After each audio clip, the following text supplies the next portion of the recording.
The frozen wind howled through the cracks of the barn with such ferocity that Blake Harrison thought he heard a woman crying. But he dismissed it as exhaustion playing tricks on his mind after 2 days of driving cattle through the worst January blizzard Montana had seen in a decade. It was 1884, and Blake had been working his modest ranch just outside of Virginia City, Montana, for the better part of 5 years. At 28 years old, he had grown accustomed to the solitude that came with working the land. His parents had passed from fever when he was 21, leaving him the property and a life that demanded more hours than there were in a day. Friends had drifted away to prospects further west or settled down with families of their own. Blake told himself he preferred the quiet. That companionship was a luxury he could not afford when survival demanded every ounce of his attention. But tonight, as he trudged through knee-deep snow toward his barn to check on his horses one final time before surrendering to sleep, that crying sound came again. This time it was unmistakable, human, weak, desperate. Blake pushed open the barn door with his shoulder, snow cascading from the frame as he stepped inside. The wind immediately tried to rip the door from his grip, but years of hard labor had given him the strength to wrench it closed. He stood for a moment in the relative quiet, his breath forming clouds in the frigid air despite the marginal shelter the barn provided. "Hello." His voice sounded strange in the darkness, rough from disuse. Blake rarely spoke aloud when alone, and these past few days had been particularly silent. A whimper came from the far corner, near the empty stall where he sometimes kept an injured animal. Blake grabbed the lantern he kept by the door and struck a match, the sudden flare of light making him squint. As the lantern's warm glow filled the barn, he saw her. A woman lay curled in a tight ball atop a thin layer of hay, her body trembling so violently that the hay beneath her rustled with each shudder. Her dress was torn and wet, her dark hair plastered to her face and neck.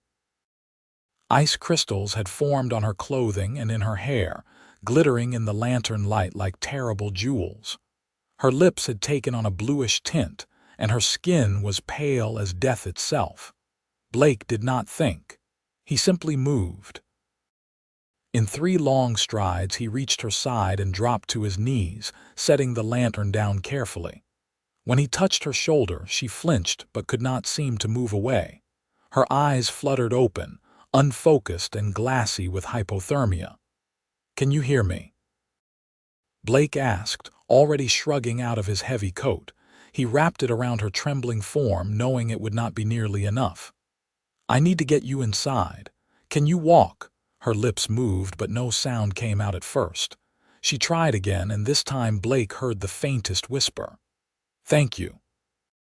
Those 2 words, spoken with such profound gratitude and relief, struck something deep in Blake's chest that he had not felt in years, perhaps ever. It was not merely the words themselves, but the way she said them, as though he had just saved her life. Which he realized with grim certainty he probably had. "Save your strength," he told her, sliding one arm beneath her knees and the other behind her shoulders. She weighed almost nothing, or perhaps his fear simply made her feel light. He lifted her against his chest and stood, grabbing the lantern with the hand that supported her knees. The barn door fought him again as he shouldered it open, and the wind screamed its fury as he carried her through the snow toward his small ranch house. The journey that normally took 30 seconds seemed to stretch into an eternity. Each step required effort as his boots sank into the deep snow. The woman in his arms had stopped shaking, which Blake knew was a terrible sign. Her head lolled against his shoulder, and he could barely feel her breath against his neck. "Stay with me," he said, though he was not certain she could hear him over the wind. "Just a little further." When he finally reached his door and kicked it open, the warmth of the house hit him like a wall. He had left a good fire burning in the hearth before going out to check the barn, and the single room that served as his living quarters was blessedly warm. Blake carried the woman directly to his bed, the only real furniture in the room aside from a rough-hewn table and 2 chairs. He laid her down as gently as he could, then immediately went to stoke the fire, adding more wood until flames leaped high in the fireplace. The woman needed dry clothes and warmth, but Blake had no women's clothing. He grabbed his cleanest shirt and a pair of long underwear from his trunk, then hesitated. She was unconscious now, her chest barely rising and falling. He could not leave her in those wet clothes. She would die. "Forgive me," he muttered, though she could not hear. He worked quickly and with as much respect as he could muster, removing her soaked dress and undergarments, averting his eyes as much as possible while still accomplishing the task. He dressed her in his clothes, which hung loosely on her smaller frame, then wrapped her in every blanket he owned. Finally, he knelt beside the bed and began to rub her hands and feet, trying to restore circulation. Minutes passed. Then an hour. Blake worked tirelessly, maintaining the fire, rubbing warmth back into her extremities, checking her breathing. Gradually, color began to return to her face. The terrible blue tint faded from her lips. Her breathing deepened and steadied. Just before dawn, she began to shake again, violent tremors that rattled the bed frame. "That is good," Blake told her, though she remained unconscious. "That means your body is warming up."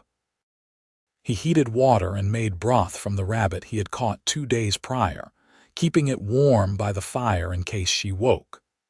He was exhausted, but he did not leave her side except to tend the fire or check the windows as the blizzard continued to rage outside. Snow piled against the walls of his house, and the wind howled like a living thing, but inside, Blake kept vigil. As morning light began to filter weakly through the snow-crusted windows, the woman's eyes finally opened. She stared at the ceiling for a long moment, confusion evident in her expression. Then her gaze found Blake where he sat in the chair he had pulled close to the bed. "Where am I?" Her voice was hoarse and weak, but clearer than her earlier whisper. "My home." "My ranch outside Virginia City," Blake said. He leaned forward, resting his elbows on his knees.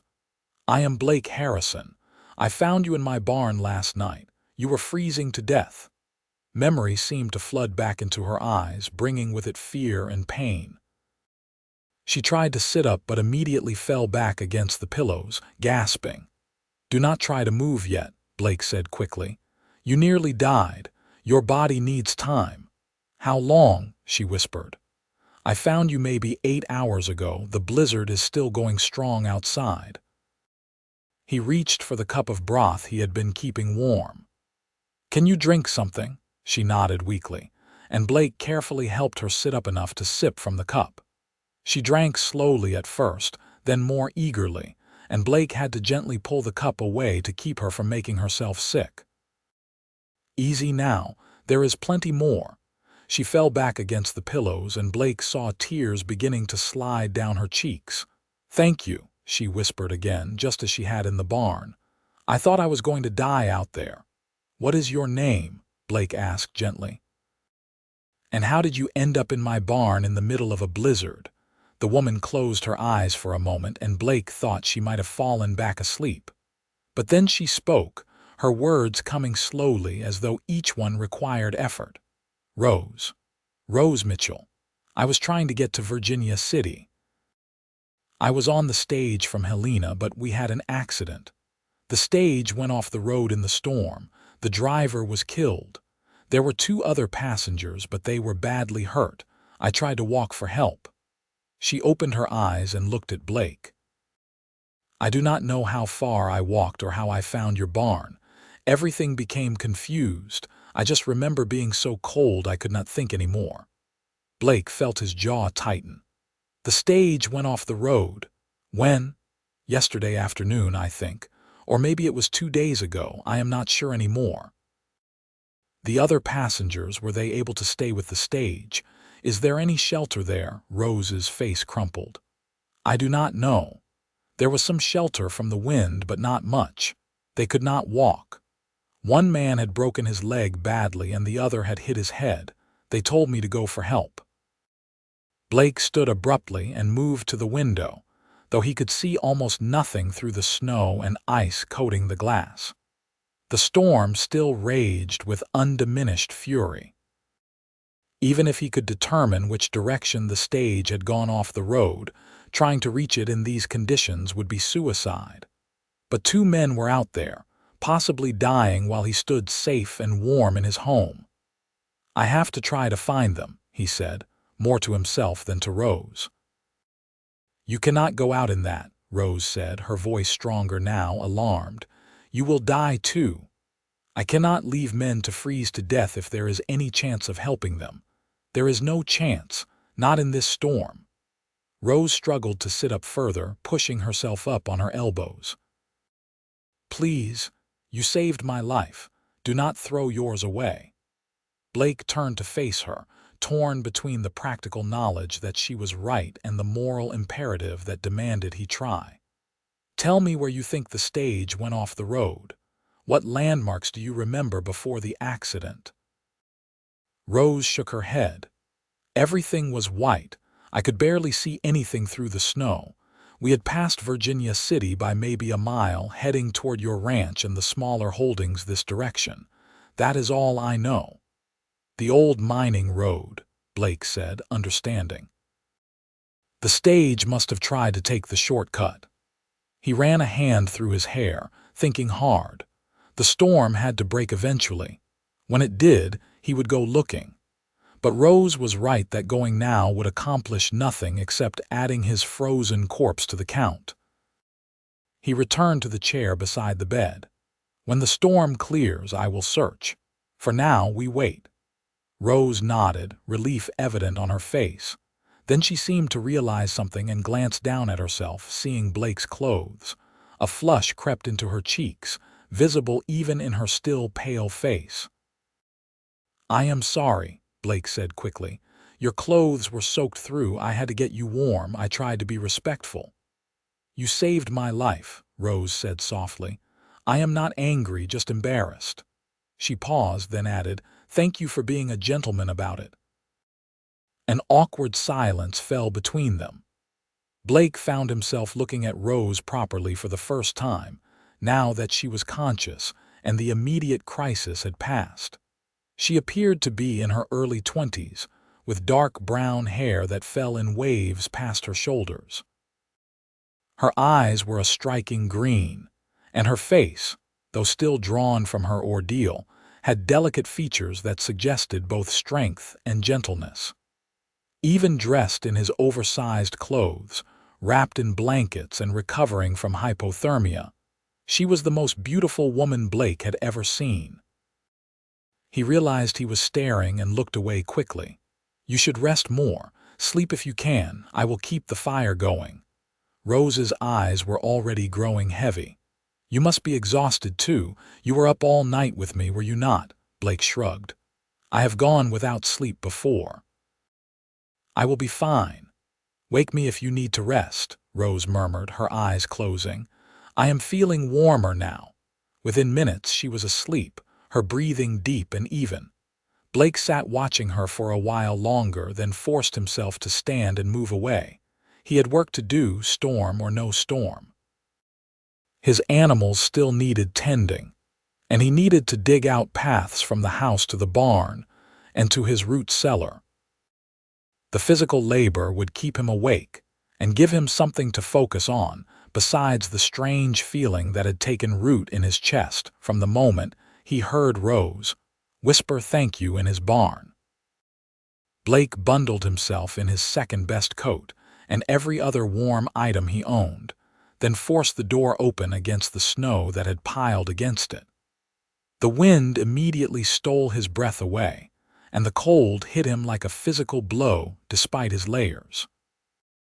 He bent his head and pushed forward, following the rope he had strung between the house and barn years ago for exactly this purpose. The work was brutal. Snow had drifted higher than his waist in places, and the wind fought him for every shovelful he moved. His horses whickered nervously when he entered the barn, and he spent time calming them, checking their water and feed, making sure the barn was as secure as possible against the storm. All the while, his mind kept returning to Rose, lying in his bed in his house, and to the two men who might already be dead somewhere out in the white hell of the blizzard. By the time Blake made it back to the house, his face was numb despite the scarf he had wrapped around it, and his hands ached even inside his thick gloves. He stomped snow off his boots and shook ice from his coat before entering, trying to be quiet in case Rose still slept. But she was awake, sitting up in bed with the blankets pulled around her shoulders. She watched him with concern as he moved stiffly to the fire, holding his hands out to the warmth. "You should not have gone out," she said. "The animals needed tending." Blake's voice sounded strange, muffled, until he pulled the scarf away from his face. "They cannot survive days without water or feed." "Neither can you if you freeze to death," Rose countered, but her tone was gentle, not scolding. "Come here. Sit by the fire properly. You are ice cold." Blake hesitated, then dragged his chair closer to the fire and sat, letting out an involuntary groan as his cold muscles began to thaw. Rose watched him with an expression he could not quite read. "How long have you lived out here alone?" she asked. "5 years on this property. Before that, I lived here with my parents since I was 18. No wife, no family left." Blake shook his head. "My parents died of fever 5 years back. I had a sister, but she married and moved to California. I have not heard from her in 2 years." "That must be lonely," Rose said quietly. Blake shrugged, uncomfortable with the observation even though it was true. "I stay busy. The ranch takes all my time." He changed the subject. "What about you? You said you were traveling from Helena to Virginia City. Do you have family there?" Rose's expression closed off slightly, and Blake saw pain flicker across her face. "I have an aunt in Virginia City. My parents died last year, and I have been living with my uncle in Helena since then. But his new wife made it clear I was not welcome, so my aunt offered me a place with her." She looked down at her hands, clasped tightly in her lap. "I am not sure what I would have done otherwise. I am trained as a school teacher, but positions are scarce." "Virginia City has a school," Blake said. "The teacher there is old. He talks about retiring." Rose's eyes brightened slightly. "Really? That would be wonderful. I love teaching." They talked more as the day wore on, the conversation coming easier as they grew more comfortable with each other. Rose told him about growing up in Helena, about her parents who had run a general store until fever took them both within days of each other. Blake found himself sharing stories about his own childhood, about learning to work the ranch from his father, about the hard early days after his parents died when he nearly lost everything. The storm continued through that entire day and into the next night. Blake gave Rose his bed and made himself a rough bedroll on the floor near the fire, though he slept poorly, waking often to add wood to keep the house warm. Each time he woke, he found himself checking to make sure Rose was still breathing, still improving. She seemed stronger each time, the color fully returned to her face, her movements less pained. On the second morning, Rose insisted on getting up despite Blake's protests. She was unsteady on her feet at first, but she stubbornly made her way to the table and sat in one of the chairs. "I cannot lie in bed forever," she said when Blake frowned at her. "I am feeling much better and you need rest. You have barely slept since you found me." "I am fine," Blake said automatically. "You are exhausted, I can see it." Rose gestured to the bed. "Please sleep for a few hours. I will keep the fire going. I am not helpless." Blake wanted to argue, but the truth was that exhaustion had settled into his bones. The constant worry, the lack of sleep, and the physical labor of fighting the storm had drained him more than he wanted to admit. Finally, he nodded and moved to the bed, not even bothering to remove his boots before lying down. He meant to sleep lightly, to stay aware in case Rose needed anything. But the moment his head touched the pillow that still held her scent, he fell into a deep, dreamless sleep. When Blake woke, weak afternoon light was filtering through the windows, and the sound that had become constant over the past 2 days was absent. The wind had stopped. The storm had finally broken. He sat up quickly, disoriented for a moment, and saw Rose at the stove, stirring something in a pot. She turned when she heard him move and smiled. "Good, you are awake. I made stew from the supplies I found in your pantry. I hope that is all right." Blake swung his legs off the bed and stood, moving to the window. The world outside was transformed into a landscape of white, with snow drifted as high as the windowsills in places. But the sky was clearing, showing patches of pale blue between the breaking clouds. "The storm stopped," he said unnecessarily. "About 2 hours ago," Rose confirmed. "I thought about waking you, but you were sleeping so deeply." Blake was already reaching for his coat. "I need to go look for the stage." Rose's face fell, fear and sadness mixing in her expression. "Do you think there is any chance they survived?" "I have to try," Blake said, pulling on his boots. "Can you draw me a map of where you think the accident happened?" Rose found a piece of paper and a pencil, sketching quickly. "We had just passed the old Miller homestead, the one that burned down 3 years ago. Then there was a sharp curve in the road and the stage just slid. The driver tried to correct, but we went over the embankment." Her hand shook slightly as she drew. "I climbed up to the road and started walking. I think I was heading in your direction, but I am not certain." Blake studied the map. He knew the curve she meant. It was treacherous in good weather, deadly in a storm. "I will find it," he said. He looked at Rose, torn between the need to search for survivors and the reluctance to leave her. "Will you be all right here alone?" "I will be fine," Rose assured him. "Just please be careful. Come back safely." Something in the way she said it, the genuine concern in her eyes, made Blake's chest tighten. He found himself wanting to promise her that he would return to give her some assurance, but he simply nodded and headed for the door. The cold outside was brutal, but no longer accompanied by the wind that had made it lethal. Blake saddled his strongest horse, a bay gelding named Duke, and set out following the road toward town. The snow was deep enough that Duke struggled in places, but the horse was steady and sure-footed. Blake found the burned remnants of the Miller homestead without trouble, the blackened timbers jutting through the snow like broken teeth. He slowed Duke to a walk, watching carefully for any sign of the stage. The curve in the road came into view, and Blake could see where something large had gone over the edge, the snow disturbed despite the storm's attempts to smooth it over. He dismounted and led Duke carefully to the edge of the embankment, looking down. The stage lay on its side about 20 feet below, partially buried in snow. Blake tied Duke to a sturdy pine and made his way down the slope, half sliding, half climbing. "Hello," he called out as he approached the overturned stage. "Can anyone hear me?" Silence answered him. Blake's heart sank as he reached the stage and looked inside.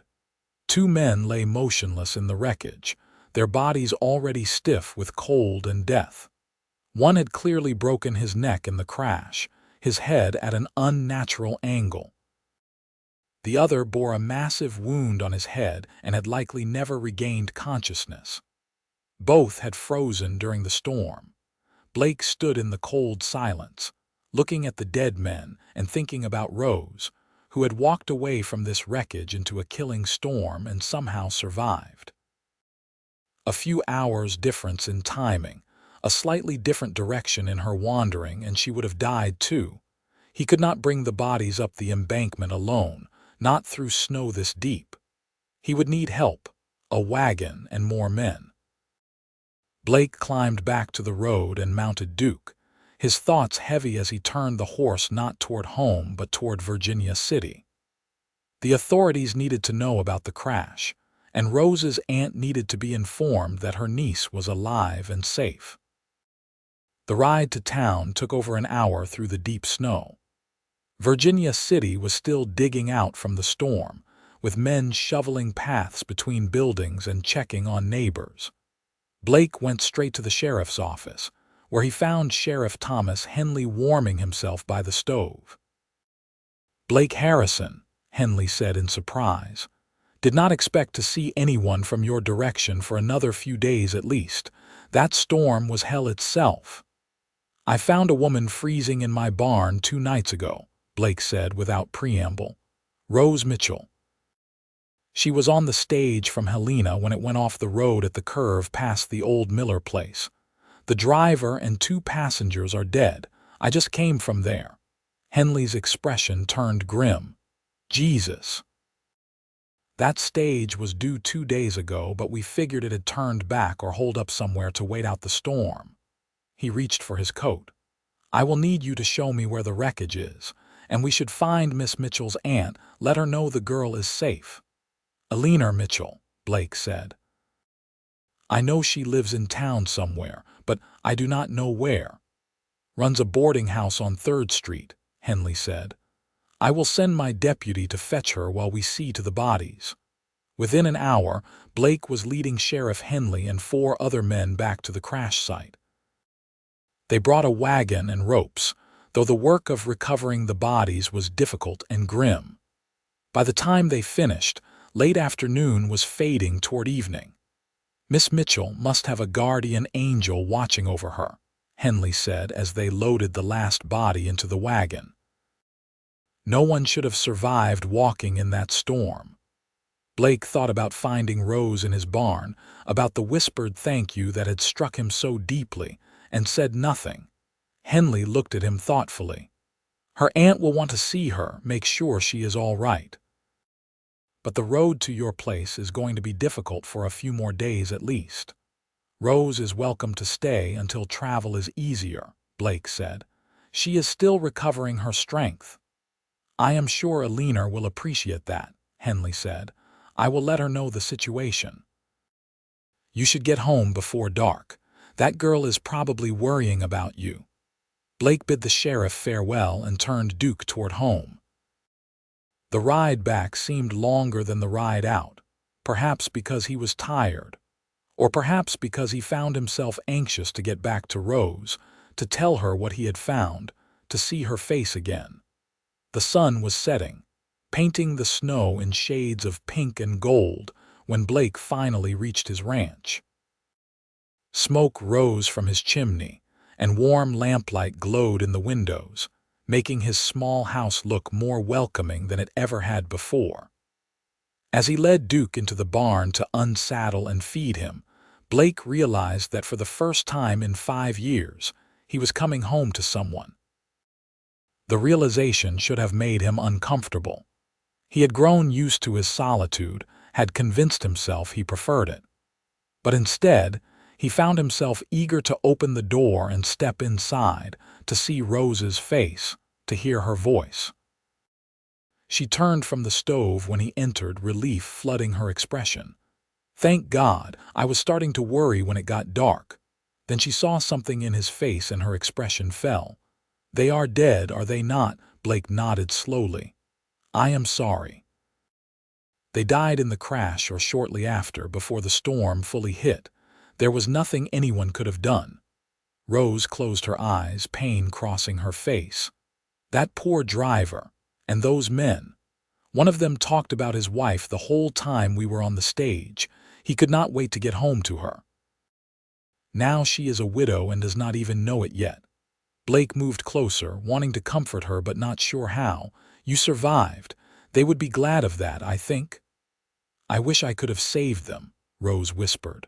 "I tried to go for help, but I got lost in the storm. I wandered for hours, I think." Everything became white and confusing, I could not tell where I was or which way to go. You did everything you could, Blake said firmly, and you nearly died trying. If you had not found my barn, you would be dead too. Rose opened her eyes and looked at him. I know. But it feels wrong to be grateful that I lived when they did not. It is not wrong. It is human. Blake found himself reaching out and touching her shoulder gently. I am glad you survived. Something passed between them in that moment, a connection that went beyond words. Rose's eyes held his, and Blake felt that strange tightness in his chest again, stronger this time. I spoke to the sheriff, he said, forcing himself to focus on practical matters. He is going to tell your aunt that you are safe. She will want to see you, but the roads are still difficult. I told him you would stay here until travel is easier. I hope that was all right. Of course, Rose said softly. I could not impose on you much longer anyway. I am sure you are eager to have your home back to yourself. Blake surprised himself by saying, Actually, I have enjoyed having someone to talk to. Rose's expression softened. So have I. I was thinking today while you were gone that this is the first time since my parents died that I have felt safe, wanted even in a strange way. You did not have to take me in, you did not have to care for me, but you did, and you asked nothing in return. Anyone would have done the same, Blake said, uncomfortable with her gratitude. No, Rose said firmly, they would not have. My uncle took me in after my parents died, but he made it clear every day that I was a burden. His wife complained constantly about the extra mouth to feed, the space I took up. I tried to help to earn my keep, but it was never enough. When my aunt wrote and offered me a place, I left within a week. She paused, then added quietly, You have shown me more kindness in 2 days than they did in a year. Blake did not know what to say to that. He was saved from having to respond by Rose turning back to the stove and ladling stew into bowls. They ate together at his small table, the conversation easier than it had any right to be between two people who were essentially strangers.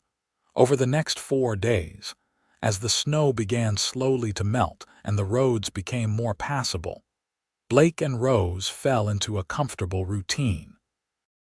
Blake did his necessary work around the ranch, checking on his small herd of cattle that had survived the storm, tending his horses, and repairing damage the blizzard had caused.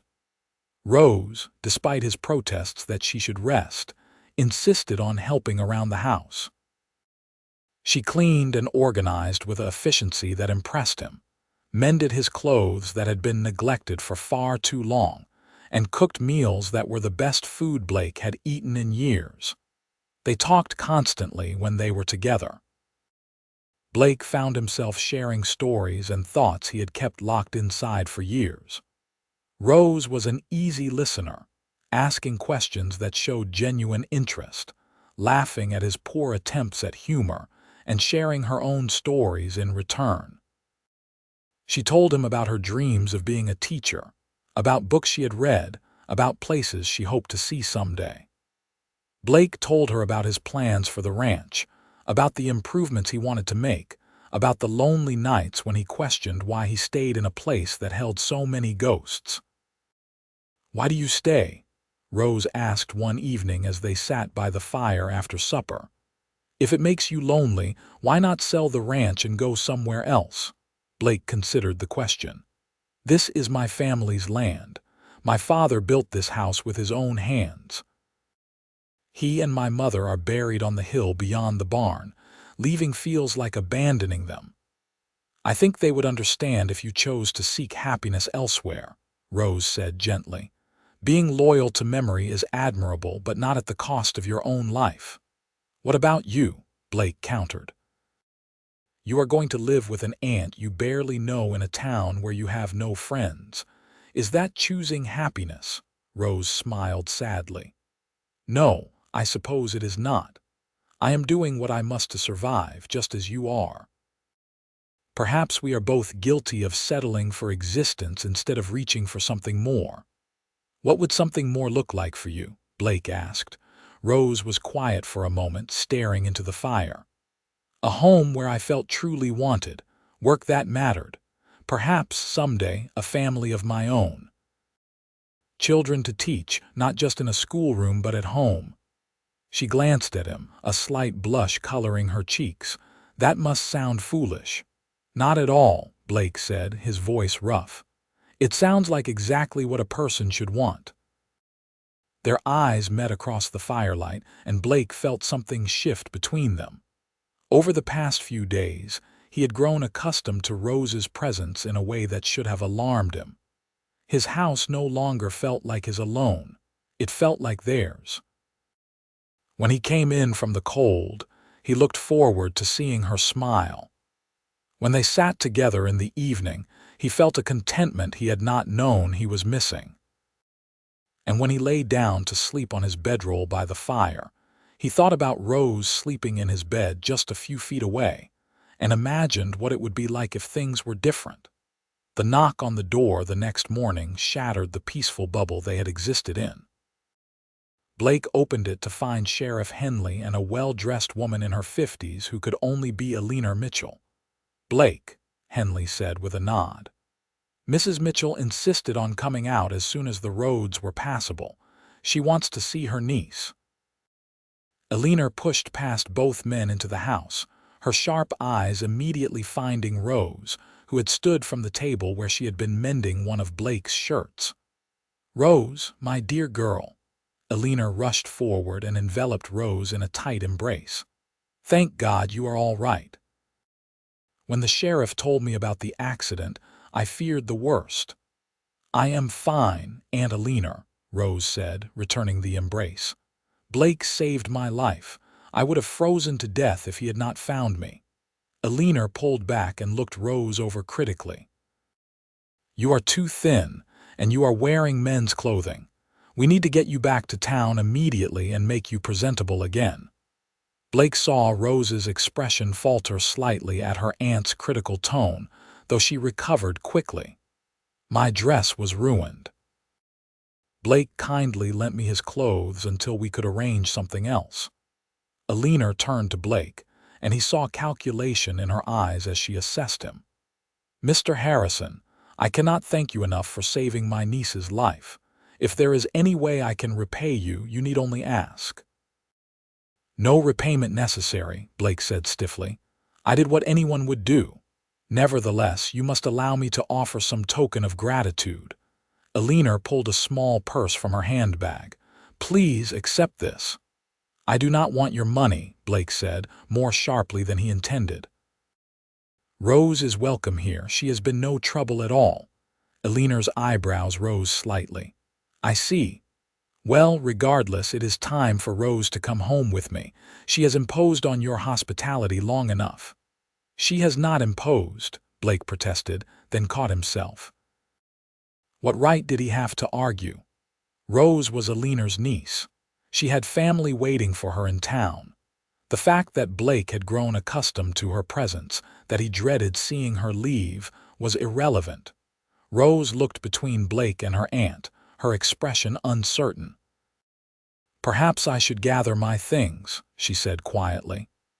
"There is no perhaps about it," Alina said briskly. "You have been living alone with a man for nearly a week. People will talk. We need to get you back to proper society immediately." Blake felt anger flash through him at the implication, but Rose placed a gentle hand on his arm. "It is all right," she said softly, her eyes meeting his. "Aunt Alina is right. I should go." Sheriff Henley, who had been standing awkwardly by the door throughout this exchange, cleared his throat. "I will wait outside with the wagon, Mrs. Mitchell. Take your time." When the sheriff left, Alina turned to survey Blake's small house with thinly veiled disapproval. "Rose, do you have belongings to collect?" "My dress is beyond saving," Rose said. "Everything else was lost with the stage." "Then we shall have new things made for you in town." Alina looked at Blake. "Mr. Harrison, might I speak with my niece privately for a moment?" Blake wanted to refuse. wanted to insist that Rose should be allowed to choose for herself whether to leave, but he had no grounds for such a demand. He nodded curtly and stepped outside, pulling the door closed behind him. The cold air hit him like a slap, but it was nothing compared to the cold feeling settling in his chest. He had known Rose would leave eventually. He had known their time together was temporary. But he had not expected it to hurt this much, had not realized how deeply she had embedded herself in his life in just a few days. Sheriff Henley was waiting by the wagon, stamping his feet to keep warm. "That is a formidable woman," he said, nodding toward the house. Eleanor Mitchell runs the most successful boarding house in Virginia City. Nothing happens in that town that she does not know about. She seems eager to get Rose away from here, Blake said, unable to keep the bitterness from his voice. Henley gave him a shrewd look. "Can you blame her? Young woman, alone with a bachelor for nearly a week. Even if nothing improper happened, people will assume it did. Eleanor is protecting her niece's reputation. Rose's reputation should not suffer because I saved her life," Blake said angrily. "Should not, but it will. That is how things work." Henley paused, then added, "Unless, of course, there was a good reason for Miss Mitchell to be here. A legitimate reason that would silence the gossips." Blake looked at him sharply. "What are you suggesting?" "I am not suggesting anything," Henley said, holding up his hands. "Just making an observation. Now, if you were courting the girl with intent to marry, well, that would be different. That would be respectable." Before Blake could respond, the door opened and Eleanor emerged, followed by Rose. The younger woman looked pale, her eyes suspiciously bright, though she held her head high. She wore her torn dress now, clearly having changed back into it despite its condition. The sight of it, dirty and damaged, made Blake's anger flare higher. "She should keep my clothes," he said abruptly. "That dress is not fit to wear." "She will be wrapped in blankets in the wagon," Eleanor said dismissively. "And we will burn that dress as soon as we reach town. Come along, Rose." Rose moved toward the wagon but stopped when she reached Blake. "Thank you," she said, and Blake heard an echo of that first whispered thank you in the barn. "For everything. I will never forget your kindness." Blake wanted to say something, wanted to ask her to stay, wanted to tell her that the house would feel empty without her. But Sheriff Henley's words echoed in his mind, along with Eleanor's concerns about reputation. He had no right to ask Rose to stay. He had no claim on her. "Take care of yourself," he managed to say. Rose's eyes shimmered with unshed tears. She opened her mouth as if to say something more, then closed it and turned away quickly, allowing the sheriff to help her into the wagon. Eleanor climbed up beside her, and Henley took the reins. Blake stood watching as the wagon pulled away, carrying Rose back toward Virginia City and a life that did not include him. She looked back once, raising her hand in a small wave, and Blake raised his own hand in response. Then the wagon rounded a bend in the road and disappeared from view. The silence that descended on the ranch was absolute. Blake stood in the cold for a long time, staring at the empty road, before finally turning back to his house. When he stepped inside, the emptiness hit him like a physical force. The bed was neatly made. The dishes were washed and put away. Everything was clean and organized, but it felt dead. Hollow. Blake sank into his chair by the fire and stared at the flames. He had lived alone for 5 years. He had convinced himself he was content with solitude. But 5 days with Rose had shown him what he had been missing, had awakened a hunger for companionship and connection that now gnawed at him relentlessly. He tried to return to his normal routine over the following days. He worked until his body ached, trying to exhaust himself enough that he would not lie awake at night thinking about Rose. But everywhere he looked, he saw reminders of her. The stove where she had cooked, the the chair where she had sat mending his clothes, the bed where she had slept, which still held the faint scent of her hair. 10 days after Rose left, Blake rode into Virginia City with the excuse of needing supplies, though the truth was that he needed to see her. He told himself he just wanted to make sure she was all right, that she had settled in with her aunt, but deep down he knew it was more than that. Eleanor's boarding house was easy to find, a large, well-maintained building on 3rd Street. Blake tied his horse outside and stood for a moment, gathering his courage before climbing the steps to the front door. He knocked, and a young maid answered. "I am here to see Rose Mitchell," Blake said. The maid's expression turned sympathetic. "I am sorry, sir, but Miss Mitchell is not receiving visitors." "Is she ill?" Blake asked, alarm shooting through him. "No, sir, but Mrs. Mitchell has given strict orders that Miss Mitchell is not to have any visitors for the time being." Blake's jaw tightened. "I need to see her, please." "I am sorry," the maid said again, and she did sound genuinely apologetic. "Mrs. Mitchell would dismiss me if I disobeyed her orders."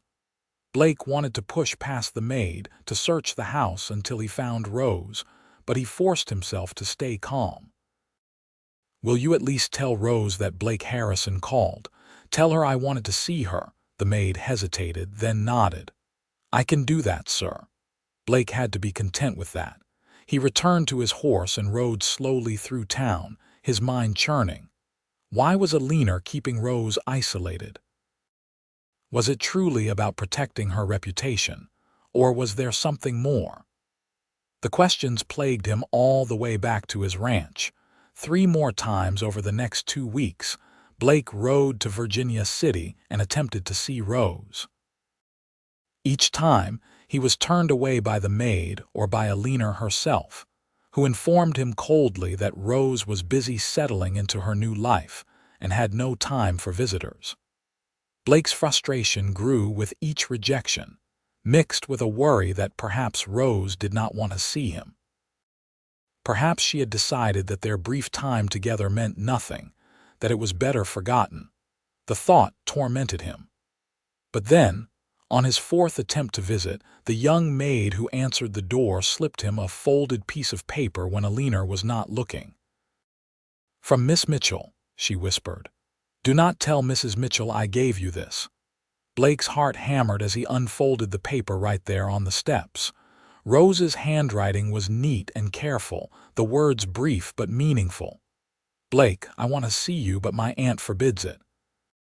She says you are unsuitable, that I must forget about you and focus on making a proper match in town. She has arranged for me to meet various suitors. I am writing to tell you that I think about you constantly and wish things were different. Please do not stop trying to see me. Rose." Blake read the note 3 times, his emotions swinging wildly between anger at Eleanor and joy at knowing Rose wanted to see him. He looked up to find the maid watching him nervously. "How is she?" he asked. "Sad, sir," the maid said quietly. "She does not smile much. Mrs. Mitchell keeps her very busy, hardly lets her have a moment to herself. Between you and me, sir, I think Mrs. Mitchell is afraid Miss Rose will run away if given the chance." Blake folded the note carefully and put it in his pocket. "Thank you for giving me this. What is your name?" "Daisy, sir." "Daisy, I need your help. Can you get messages to Rose without Eleanor knowing?" Daisy bit her lip. "I could try, sir. But if Mrs. Mitchell found out, I would lose my position." Blake pulled out a $20 gold piece from his pocket and pressed it into Daisy's hand. "For the risk you are taking, and there will be more if you can help me." Daisy's eyes widened at the amount. "What do you want me to do? Give Rose this?" Blake pulled out his own paper and pencil and wrote quickly. "Tell her I am not giving up. Tell her if she wants to leave, I will help her." He handed the note to Daisy, who tucked it into her apron pocket. "I will try, sir. But please be careful. Mrs. Mitchell is not a woman to cross." Blake rode back to his ranch with renewed determination. He had spent 2 weeks wallowing in misery and doubt, but Rose's note had changed everything. She wanted to see him. She thought about him. Whatever Eleanor's objections, whatever obstacles stood in their way, Blake was not going to give up. Over the next week, he and Rose exchanged several more notes through Daisy. Rose told him about her aunt's plans to marry her off to a wealthy mine owner named Victor Sterling, a widower in his 50s who wanted a young wife to run his household and raise his 3 children. Rose wrote that she had no interest in Sterling, but that Eleanor insisted it was an excellent match. Blake's response was swift and direct. "You do not have to marry someone you do not want to marry. You have choices." Rose's next note broke his heart. "What choices? I have no money, no prospects, nowhere else to go. My aunt controls my life now just as my uncle did before. I thought coming here would give me freedom, but I was wrong." Blake knew what he wanted to do. He had known since the day Rose left his ranch if he was honest with himself. But the decision was enormous, life-changing for both of them. Still, as he sat in his empty house that night, he knew he could not let Rose be forced into a marriage she did not want. Not when there was another option. He wrote carefully, weighing each word. "Rose, I am not a rich man. My ranch is small and the work is hard. I cannot offer you luxury or an easy life, but I can offer you a choice. If you want to marry me instead of Sterling, I will count myself the luckiest man alive. You would be free to teach if you wanted, or not to teach if you preferred. You could help with the ranch or pursue your own interests. I would never force you to do anything against your will. I know we have only known each other for a short time, but I feel more for you than I have felt for anyone. If you do not feel the same, I understand, and I will not bother you again. But if you do, I will be waiting at the church this Sunday at noon. All you have to do is be there. Blake." He gave the note to Daisy the next day, along with another gold piece, and then he waited. Sunday was 3 days away. 3 days to wonder if Rose would come, if she felt the same way he did, if he had made a complete fool of himself. Sunday dawned cold but clear. Blake dressed in his best clothes, which were not particularly fine but were clean and mended. He rode to Virginia City and arrived at the small church at 11:30, his heart pounding so hard he thought it might burst from his chest. The church was empty except for the minister, Reverend Thomas, who looked surprised to see Blake. "Blake Harrison, is it not? I do not often see you at services. I am hoping to get married today, Reverend," Blake said. "If the bride shows up." Reverend Thomas's eyebrows rose. "This is rather unusual. Does the bride know about this plan?" "She knows. I am just not sure if she will come." The Reverend looked like he wanted to ask more questions but settled for saying, "Well, I suppose we shall wait and see." Blake positioned himself where he could see the church door and waited. Noon came. Then 5 minutes passed. Then 10. With each passing minute, Blake's hope dimmed a little more. Perhaps Rose had decided he was not worth the risk. Perhaps Eleanor had discovered the plan and stopped her. Perhaps Rose simply did not feel the same way he did. At 15 minutes past noon, Blake was preparing to accept defeat when the church door burst open. Rose stood in the doorway, breathing hard, her hair disheveled and her dress torn at the shoulder. Behind her, Blake could hear shouting, and then Eleanor Mitchell appeared, red-faced and furious. "Rose Mitchell, you get back here this instant," Eleanor commanded. Rose looked at Blake, her eyes wild with fear and hope and determination. "I am here," she said. "I want to marry you if you still want me." Blake moved toward her without thinking, closing the distance between them in 3 long strides. He took her hands in his, feeling them tremble. "More than anything," he said. "This is insane," Eleanor shouted from the doorway. "Rose, you barely know this man. He is nobody. He has nothing to offer you. You would be throwing away your chance at a good life." Rose did not take her eyes off Blake.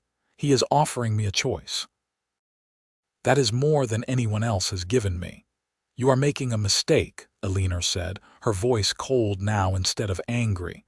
If you walk away from me now, you are walking away from any help I might have given you. You will be on your own.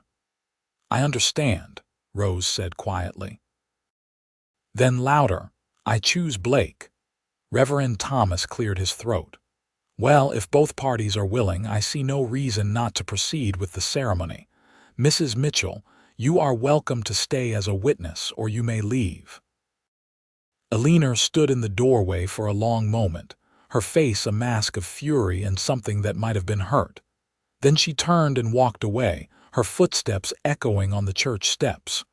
Rose sagged slightly when her aunt left, and Blake squeezed her hands. "Are you sure?" he asked quietly.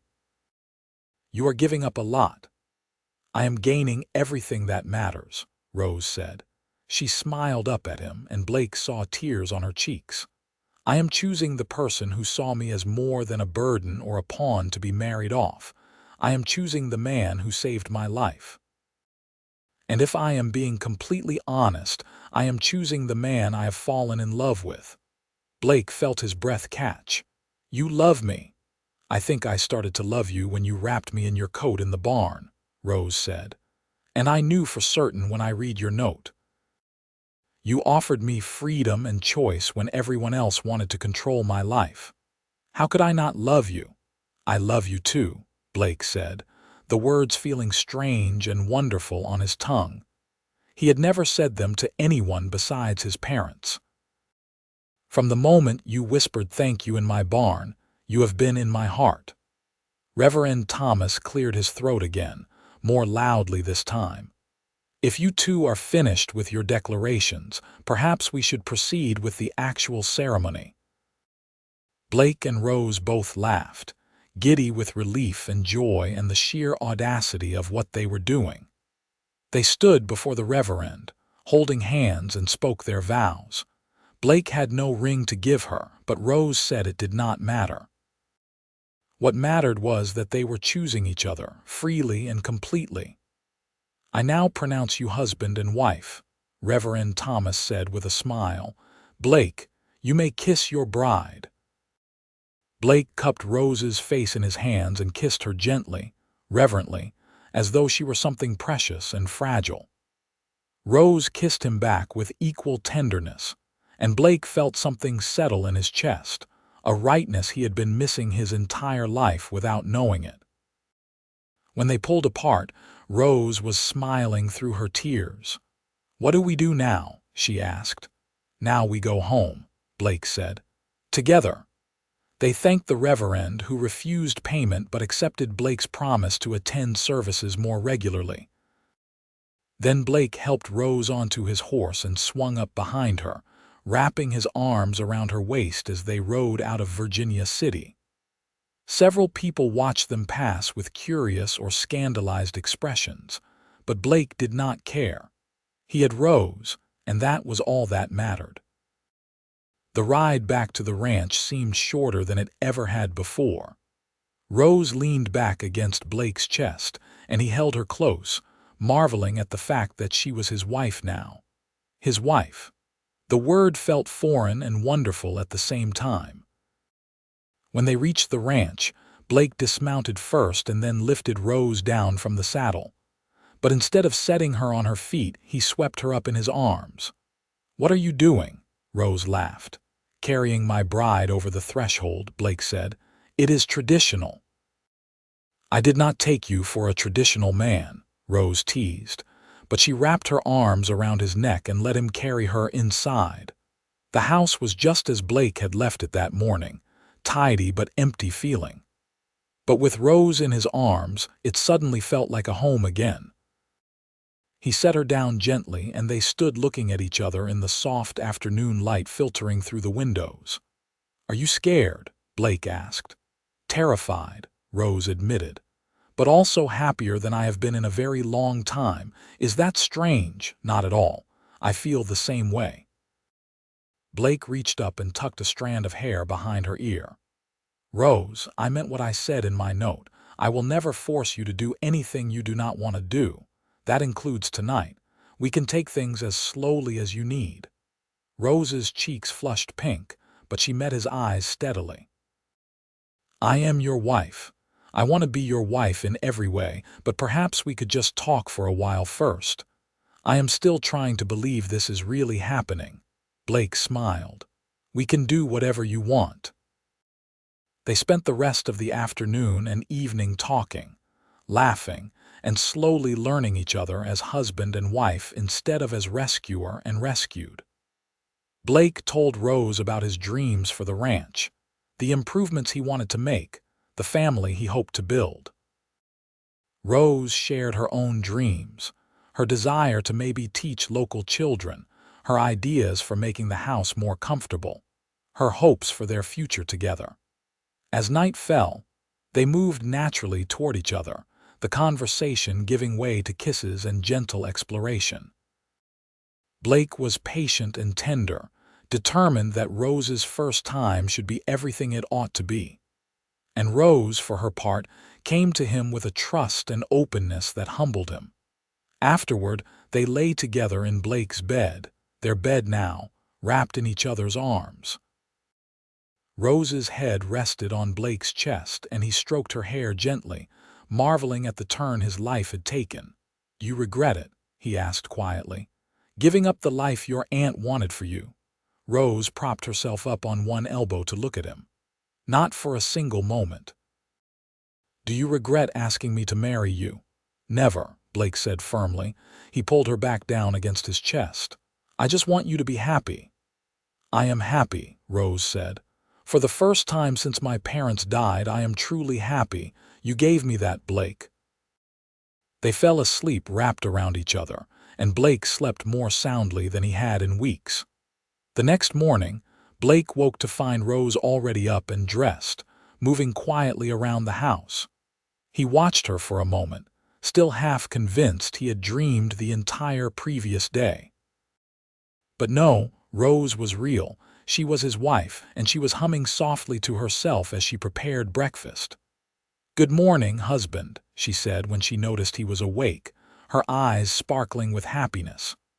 "Good morning, wife," Blake replied, loving the way the word sounded. He got up and dressed, then joined her at the table. They had just finished eating when they heard the sound of a wagon approaching. Blake looked out the window and saw Sheriff Henley driving up to the house with a wagon full of trunks and boxes. "That is unexpected," Blake said, opening the door as Henley pulled the wagon to a stop. "Morning, Blake. Mrs. Harrison." Henley tipped his hat to Rose. "Word of your marriage reached Alina Mitchell last night. She sent me with these." Said they belonged to Rose and she had no use for them anymore. Blake and Rose helped Henley unload the wagon. The trunks contained Rose's clothing and personal belongings, including books, teaching materials, and some items that had belonged to her parents. It was clear that Alina had packed everything of Rose's and wanted nothing more to do with her niece. "There is also this," Henley said, handing Rose an envelope. "Mrs. Mitchell asked me to give it to you." Rose opened the envelope and pulled out a brief letter. Blake watched her face as she read, saw the hurt flicker across her features before she folded the letter and put it away. "What did it say?" Blake asked after Henley had left. Rose shrugged, trying to appear indifferent, but Blake saw the pain in her eyes. "Just that I made my choice and now I have to live with it. That she washes her hands of me. The usual sort of thing." Blake pulled her into his arms. "I am sorry. I know she is your family." "You are my family now," Rose said firmly, hugging him back. "You and whatever children we might have. That is enough for me."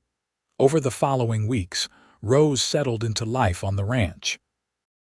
She threw herself into making the house a true home, using fabric from her trunks to make curtains and cushions, arranging her books on a shelf Blake built for her, and generally transforming the stark space into something warm and welcoming. She also proved to be a capable partner in the work of the ranch, helping with the animals when Blake needed an extra pair of hands, and managing their limited finances with a skill that impressed him. Spring came early that year, melting the last of the snow and turning the brown landscape green.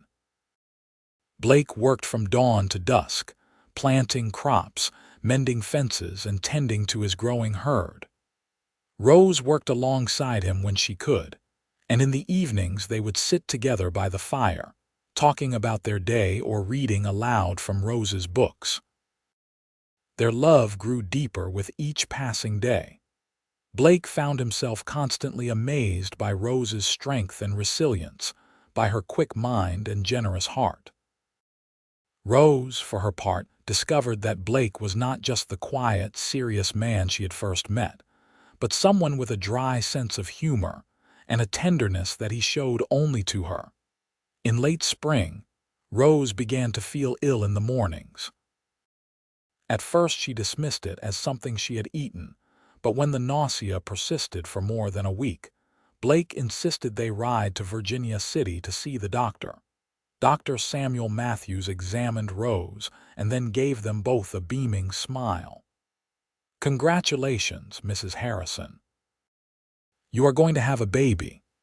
Rose stared at the doctor in shock, then at Blake, then burst into tears. Blake rushed to her side, alarmed until he realized she was crying tears of joy. "We are going to have a baby," she said, laughing and crying at the same time. "Blake, we are going to be parents." Blake held her close, his own eyes stinging with tears. A baby. Their baby. Another piece of the family they were building together. The pregnancy progressed smoothly through the summer and into the fall. Rose bloomed with impending motherhood, her joy infectious. Blake became almost comically overprotective, refusing to let her lift anything heavy and worrying constantly about her health. Rose tolerated his fussing with good humor, knowing it came from love. They did not see Alina Mitchell during this time, though they heard through town gossip that she had not taken the news of Rose's pregnancy well. Apparently, she had expected Blake and Rose's marriage to fall apart quickly, proving her right about their unsuitability. The fact that they were not only still together but obviously happy and expecting a child seemed to irritate her greatly. As fall turned to winter and Rose's due date approached, Blake prepared the house as best he could. He built a cradle from pine wood, sanding it until it was smooth as silk so no splinter could harm his child. Rose sewed tiny clothes and blankets, her face soft with love as she worked on a cold January night. Exactly 1 year after Blake had found Rose freezing in his barn, she went into labor. Blake rode through the darkness to fetch Dr. Matthews, his heart pounding with fear and excitement. The labor was long and difficult, and Blake spent most of it pacing outside in the cold, unable to bear being in the house and hearing Rose's cries of pain. Finally, as dawn broke over the snow-covered landscape, Blake heard a new sound, a baby crying. He rushed inside to find Dr. Matthews holding a tiny, red-faced infant wrapped in one of Rose's carefully sewn blankets. "Congratulations, Blake," the doctor said with a tired smile. "You have a son." Blake approached on shaky legs and looked down at the baby the doctor held. His son. The infant had a shock of dark hair and was screaming lustily, his tiny fists waving in the air. Blake felt his heart expand in his chest, making room for this new person who had just entered the world. "Can I see Rose?" he asked. "Of course. She is exhausted, but she is fine." Blake took his son from the doctor and moved to the bed where Rose lay, pale and tired but smiling. Her eyes lit up when she saw Blake holding their baby. "Is he not beautiful?" she whispered. "He is perfect," Blake said, carefully sitting on the edge of the bed. "You are perfect. Thank you for giving me this gift." Rose reached up and touched Blake's face gently. "We gave this gift to each other. 1 year ago today, you saved my life, and now we have created a new life together. It feels like fate." Blake carefully placed their son in Rose's arms and watched as she gazed down at the baby with infinite tenderness. "What should we name him?" he asked. Rose thought for a moment. "I would like to name him after your father. What was his name?" "Benjamin," Blake said, his voice thick with emotion. "Benjamin Harrison." "Benjamin Harrison it is, then," Rose said softly. "Welcome to the world, little Benjamin." The weeks after Benjamin's birth were exhausting but joyful.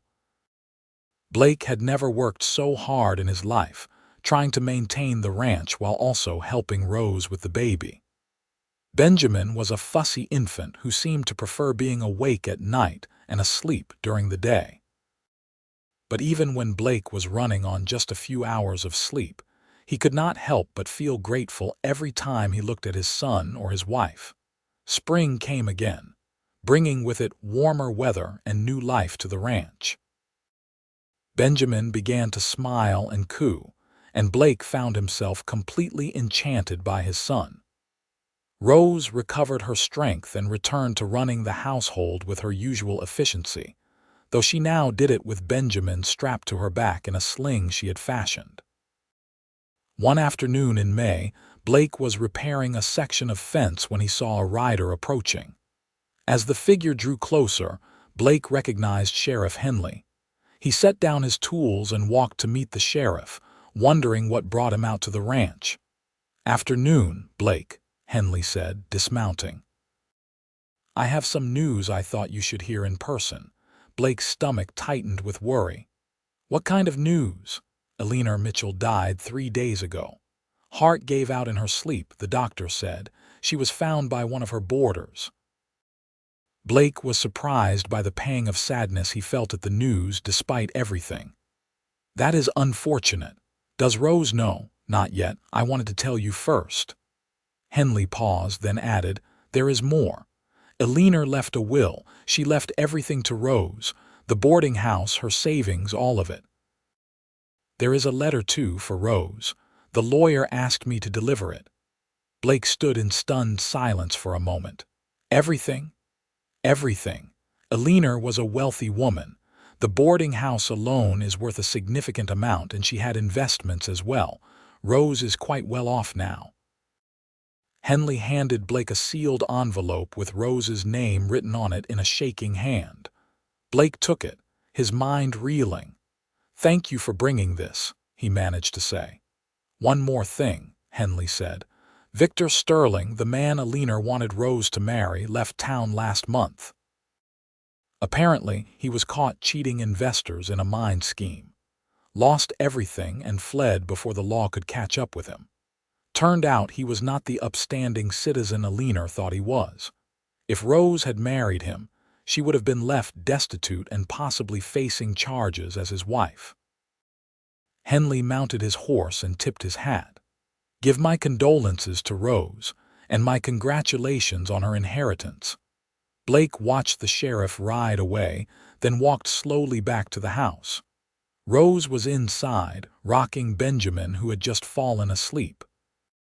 She looked up when Blake entered, immediately sensing something was wrong. "What happened?" she asked quietly. Blake sat down and told her everything. He watched her face as she absorbed the news of her aunt's death. She looked sad but not devastated. "I am sorry she died alone," Rose said softly. "And I am sorry we never reconciled, but I cannot pretend we had a close relationship." "There is more." Blake handed her the letter. "She left you everything, the boarding house, her money, all of it, and this letter." Rose's eyes widened in shock. She carefully transferred the sleeping Benjamin to his cradle, then opened the letter with trembling hands. Blake watched as she read, saw the tears begin to slide down her cheeks. When she finished, she handed the letter to Blake. He read Eleanor's final words to her niece. The handwriting was shaky, written when Eleanor knew she was dying. "Rose, I was wrong about Blake Harrison. I was angry and stubborn, and I wanted to control your life because I thought I knew better. But I have watched from afar this past year, and I have seen how happy you are. I have heard the reports from town about your good marriage and your beautiful son. Blake gave you something I never could, freedom and love without conditions. I am sorry I drove you away. I am sorry I was not kinder. Please accept this inheritance as my apology and my blessing. Use it well. Your Aunt Eleanor. Blake folded the letter carefully and looked at Rose. She was crying in earnest now, and he moved to hold her. She acknowledged she was wrong, Rose said through her tears. And she called Benjamin beautiful. She must have asked people about us, must have been keeping track. She loved you in her own way, Blake said, even if she did not know how to show it well. Rose pulled back and wiped her eyes. What should we do with the inheritance? I do not need Eleanor's money. I have everything I want right here. Blake considered. The money and property are yours, Rose. You should decide what to do with them. Rose was quiet for a long moment, thinking. Then her face brightened. I know what I want to do. I want to turn the boarding house into a school. A real school for Virginia City and the surrounding area. We could hire teachers, provide books and supplies. I could teach there too, if you would not mind. And the money could pay for scholarships for children whose families cannot afford school fees. Blake smiled, loving her even more for thinking of others. That is a wonderful idea. Eleanor would have approved, I think. And we could keep some of the money for the ranch, Rose continued, excited now. To make the improvements you have always wanted to make. Maybe buy more cattle or build a bigger barn. Or we could save it for Benjamin's future, Blake suggested, and for any other children we might have. Rose blushed prettily. Are you hoping for more children already? Benjamin is only 4 months old. I am hoping for as many children as you are willing to give me, Blake said honestly. I love being a father, and I love watching you be a mother. Rose kissed him softly. Then we shall have more children, but perhaps we could wait a little while longer. I am still exhausted from this one. Blake laughed and pulled her close. Whenever you are ready, I am not going anywhere. Over the next year, Rose worked with lawyers and the town council to transform Eleanor's boarding house into Virginia City School. It opened in the fall of 1886, with Rose as the head teacher and 2 assistant teachers she hired from Helena. The school served children from Virginia City and the surrounding ranches, providing education that had previously been unavailable to many families in the area. Rose proved to be an excellent teacher and administrator, beloved by her students and respected by their parents. She managed to balance her work at the school with raising Benjamin and helping Blake with the ranch. It was exhausting at times, but Rose thrived on being busy and purposeful. Benjamin grew into a bright, curious toddler who loved following his father around the ranch and playing in the dirt. Blake was a patient, loving father, teaching his son about the animals and the land with the same care his own father had shown him. In the spring of 1887, Rose discovered she was pregnant again. This time she was more prepared for what was coming, and the pregnancy seemed easier than the first. Their daughter, Emma, was born in December during a light snowfall. She had Rose's green eyes and Blake's dark hair, and she was a much calmer baby than Benjamin had been, sleeping through the night within her first few weeks. Blake held his daughter with tears in his eyes, marveling that his life had changed so completely in just 3 years. From lonely cowboy to husband and father of 2, with a thriving ranch and a wife he loved more with each passing day. Are you happy? Rose asked him one evening as they sat together watching Benjamin play with his baby sister. Happier than I ever thought possible, Blake said honestly. When I found you in my barn that night, freezing and alone, I thought I was just saving a stranger's life. I did not know I was saving my own life too. Rose leaned her head on his shoulder. I knew something changed when you wrapped me in your coat. The way you cared for me, a complete stranger with such gentleness and respect. That was when I started falling in love with you. That whispered thank you changed everything, Blake said softly. I heard those two words and felt something wake up inside me that I had been ignoring for years. Loneliness. The need for connection. Love. Thank you, Rose said now, echoing that first whisper but with so much more meaning behind it. For saving me. For marrying me. For giving me this beautiful life. Thank you for choosing me, Blake replied. For taking a chance on a lonely cowboy who had no idea what he was doing. They sat in comfortable silence, watching their children and listening to the fire crackle. Outside, snow began to fall, coating the ranch in white, but inside the house was warm and full of love and laughter. The years passed peacefully for the Harrison family. Blake expanded the ranch gradually, using some of Alina's inheritance to buy more cattle and better equipment. The ranch became known throughout Montana Territory for its quality livestock, and Blake's reputation as a fair and skilled rancher grew. Rose's school thrived, becoming the best educational institution in the region.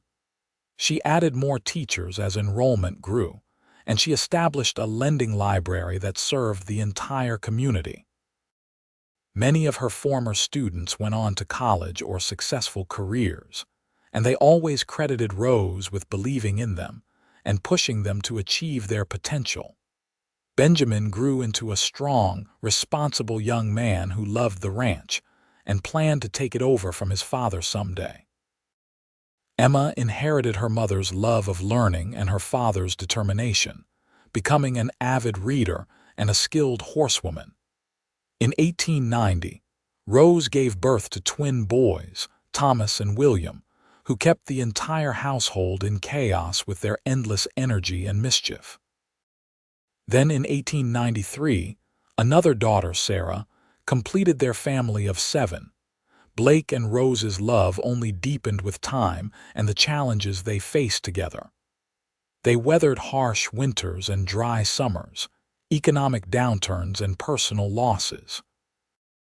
Through it all, they remained devoted to each other and to the family they had built.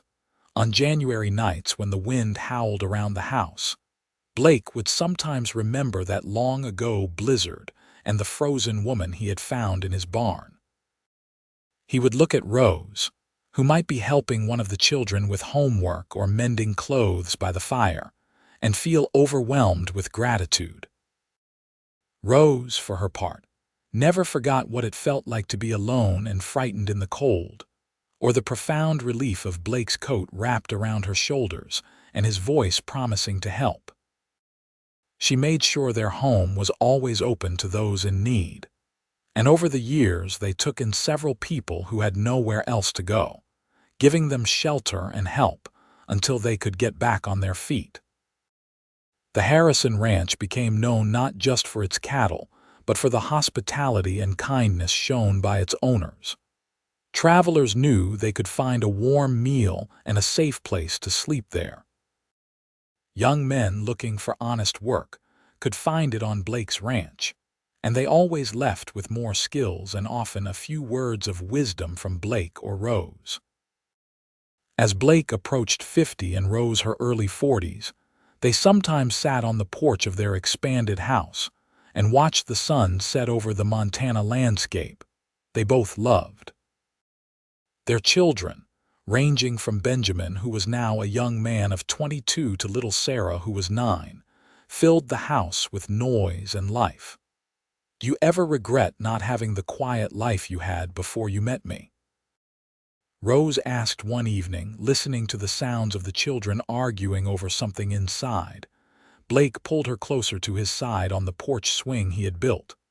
"Not for a single second. I thought I wanted quiet, but what I really wanted was this: family, love, purpose. You gave me all of that." "We gave it to each other," Rose corrected gently. "I would have died in that barn if not for you. Or I would have married Victor Sterling and ended up destitute and miserable. You saved me in every way a person can be saved." "You saved me too," Blake said. "I was just too stubborn and lonely to realize I needed saving until I heard you whisper thank you." They sat in comfortable silence, watching the stars emerge in the darkening sky. Inside, they heard Benjamin call that dinner was ready. He had cooked tonight, taking over from Rose, who had been dealing with a sick student's worried parents all afternoon. "Come on," Rose said, standing and holding out her hand to Blake. "Our family is waiting." Blake took her hand, marveling as he always did at how perfectly it fit in his. They walked inside together, into the warm, noisy, chaotic home they had built from nothing more than a whispered thank you in a frozen barn, and the courage to choose love over fear. As they sat down to dinner surrounded by their 5 children, the table full of food and laughter and the comfortable bickering of siblings who loved each other, Blake caught Rose's eye across the table. She smiled at him with the same warmth and love he had seen in her face every day for the past 18 years. "Thank you," she mouthed silently, and Blake smiled back, understanding everything that simple phrase encompassed. "Thank you for finding me. Thank you for saving me. Thank you for loving me. Thank you for this life. Thank you," he mouthed back, his own gratitude just as deep and profound. That night, after the children were all in bed and the house was finally quiet, Blake and Rose lay together in the darkness, wrapped in each other's arms as they had been countless times before. "You think we will have grandchildren someday?" Rose asked sleepily. "I expect Benjamin will give us some eventually," Blake said. "He has been courting that young woman from town, the doctor's daughter. I think it might be serious. Emma too, probably. She has several young men interested in her, though she is too focused on her studies to notice most of the time." Rose chuckled. "The twins and Sarah are still too young to think about, thank goodness. Grandchildren," Blake said, trying out the word. "That will be something." "We will spoil them terribly," Rose predicted, "and send them home full of sugar and wild stories." Blake laughed quietly. "Sounds perfect to me." They fell asleep that way, peaceful and content, 2 people who had found each other in the coldest and darkest of times and built a life full of warmth and light. Benjamin did indeed marry the doctor's daughter 2 years later, and they gave Blake and Rose their first grandchild, a boy they named Blake after his grandfather. Emma married a lawyer from Helena and had 3 children of her own. The twins both became ranchers, taking over sections of the Harrison ranch that Blake divided among his children. And Sarah, the youngest, became a teacher like her mother, eventually taking over as head of Virginia City School when Rose finally retired. Through it all, through the joys and sorrows, the triumphs and challenges, Blake and Rose remained devoted to each other. Their love, which had begun with a whispered thank you in a frozen barn, only grew stronger with time, becoming the foundation upon which their entire family was built. When Blake was 73 and Rose was 67, Blake fell ill with pneumonia. Despite Dr. Matthews's best efforts and Rose's tireless nursing, Blake grew weaker. On a cold January night, exactly 40 years after he had found Rose in his barn, Blake lay in their bed with Rose holding his hand. "I am not ready to let you go," Rose whispered, tears streaming down her face. Blake squeezed her hand weakly. "I am not ready to go. But Rose, if I have to leave, I can do it knowing I lived the best life possible. You gave me everything." "You gave me everything," Rose countered. "A home, a family, love, purpose. Everything I have, everything I am, is because you found me that night and chose to care." "Thank you," Blake whispered, echoing her words from so long ago, "for being my wife, for giving me our children and grandchildren, for making every single day an adventure. Thank you for choosing me." "Thank you for choosing me," Rose said through her tears. "I love you, Blake Harrison. I will love you until my last breath and beyond." "I love you too," Blake said. His eyes closed and his breathing grew shallow. Rose held him close as his life slipped away, surrounded by their children and several grandchildren who had rushed to be there. When Blake finally took his last breath, Rose felt as though part of her soul had been torn away. But she also felt gratitude for the 40 years they had shared, for the family they had created, for the love that had sustained them through everything. Blake was buried on the hill behind the ranch house, next to his parents as he had always wanted. Rose visited his grave every day, talking to him about the children and grandchildren, about the ranch and the school, about everything and nothing. Rose lived another 8 years after Blake's death. She spent that time surrounded by family, watching her grandchildren grow and welcoming several great-grandchildren into the world. She never remarried, telling anyone who asked that she had already lived a lifetime of love with Blake and needed nothing more. When Rose finally passed away peacefully in her sleep at age 75, her children buried her next to Blake on the hill. They placed a single headstone over both graves that read, "Blake and Rose Harrison, two souls who found each other in the cold and built a lifetime of warmth together." The Harrison Ranch stayed in the family for generations, passed down from parent to child, each generation adding their own chapter to the story. But they never forgot the tale of how it all began, of the lonely cowboy who found a woman freezing in his barn and the whispered thank you that changed both their lives forever. The story became family legend, told to each new generation as a reminder that love could be found in the most unexpected places, that kindness could save a life, and that 2 simple words spoken in gratitude could be the beginning of something beautiful and lasting. And on cold January nights, when the wind howled around the ranch house, just like it did that long ago night, the Harrison descendants would look at the old photograph of Blake and Rose that hung above the fireplace and remember the love story that started it all.